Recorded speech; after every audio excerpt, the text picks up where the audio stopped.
வணக்கம். இன்றைய பதிவு பார்த்தீங்கன்னா, இந்த ஒரு பயிற்சியில நம்முடைய உடல் முழுவதும் பலப்படுத்தக்கூடிய ஒரு நிலையை நம்ம பார்க்கலாம். அதேபோல புத்துணர்ச்சி அடையக்கூடிய ஒரு ஆற்றலும் உண்டு. ஆரோக்கியத்தை அளிக்கக்கூடிய ஒரு மிக சிறந்த ஒரு பதிவாக பார்க்கலாம். இது ஒரே ஒரு பயிற்சி தான். இந்த பயிற்சி செய்வதனால ஏற்படக்கூடிய நன்மைகள்னு பார்த்தீங்கன்னா, தைராய்டு கிளாண்டுக்கு ரொம்ப நல்லது. கழுத்து வலி சரி செய்யக்கூடிய ஒரு ஆற்றல் என்பது உண்டு.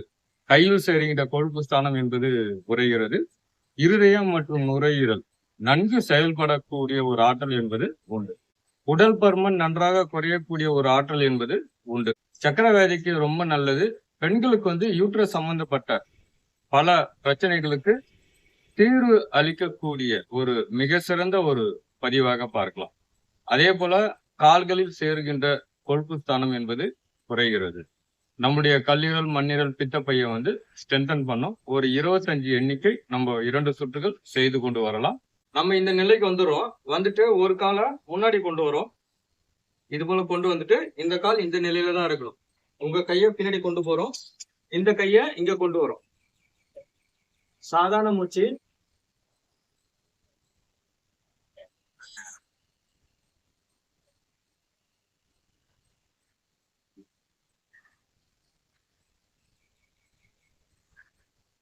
இப்போ இந்த காலை கொண்டு வரோம். இந்த கால் இப்படிதான் இருக்கணும். மூட்டு பெண்ட் ஆகக்கூடாது.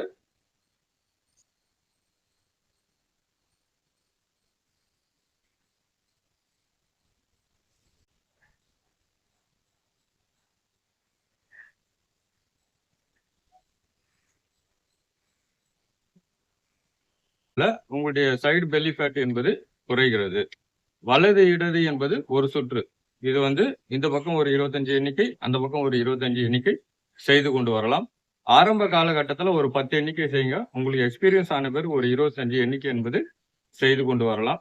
உங்களுக்கு எக்ஸ்பீரியன்ஸ் ஆன பிறகு அதுவே ஒரு 2 சுற்றுகளாக செய்து கொண்டு வரலாம். வெறும் தரையில ஒர்க் அவுட் பண்ண வேணாம். பெட்ஷீட்டோ பாயோ மேட்டோ பயன்படுத்துவது என்பது நல்லது.